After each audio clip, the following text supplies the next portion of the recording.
आणि 15 फेब्रुवारीला. तर त्या संदर्भामध्ये आज महत्त्वाची बैठक झाली आहे. तर त्या बैठकीबद्दल आपण बोलून पाठवलं होतं की तर माजी महाराष्ट्र प्रदेश अध्यक्ष यांच्याशी आपण बोलणार आहोत.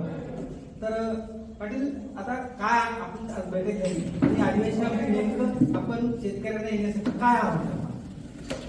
शेतकरी संघटनेचं हे मोठी परिषद आहे आणि या परिषदेमध्ये आज राज्याची देशाची स्थिती आहे की GDPचा भाग कोणाचा, कुठलं पीक, हे सगळं जे काही कन्फ्युजन आहे हे सगळं दूर करणे आणि टेक्नॉलॉजीची कास धरून पुढे जाणे. म्हणजे सगळीकडे टेक्नॉलॉजी येते पण केवळ शेतकऱ्याचं नाव आलं की त्याला टेक्नॉलॉजी मिळत नाही.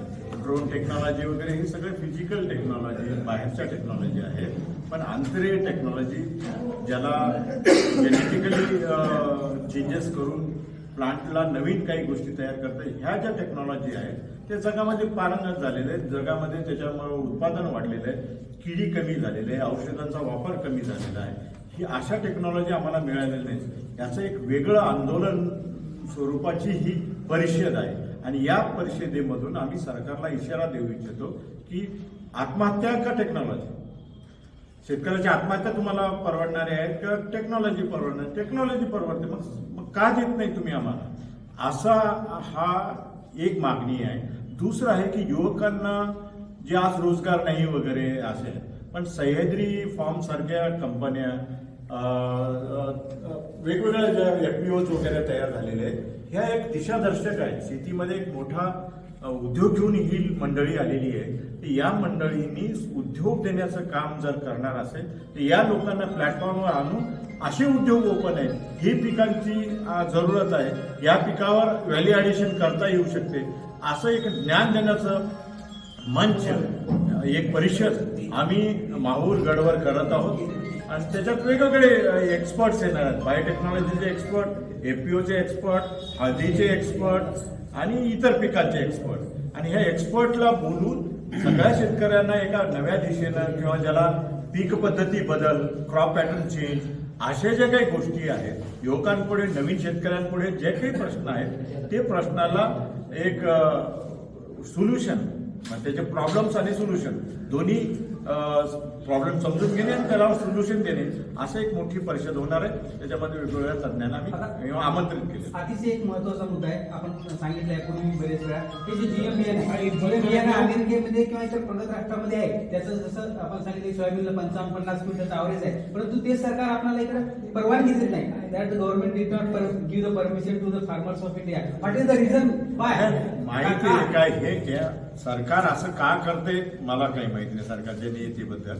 पण जे काही GM मुळे जे पर्यावरणमध्ये याला विरोध करतात, याच्यानं हे होतंय ते होतंय, असं काही होत नाही. कारण जगामध्ये अमेरिकेसारखे राष्ट्र, त्यांचं FDA फूड ची टेस्टिंगची जी FDA आहे ती त्यांनी मान्यता दिलेली आहे. तर आपल्यासारख्या लोकांनी तर ती मान्यता द्यायलाच पाहिजे.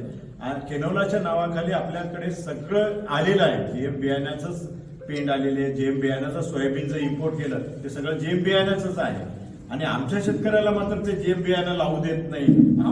आम्ही माल तयार करू शकत नाही, पण त्यांनी तयार केलेला माल आमच्याकडे तेल रूपानी, पेंड रूपानी खायला सगळीकडे येत आहे. हे दुर्दैव आहे. म्हणून आमच्या शेतकऱ्याला हा अधिकार द्या, एवढीच आमची मागणी. आता आपण शेतकऱ्यांना काय आवाहन करणार 14 आणि 15 फेब्रुवारी? 14-15 फेब्रुवारीला शेतकरी किंवा नवशेतकरी, नवयुवक या सगळ्यांनी याच्यात सामील व्हावं.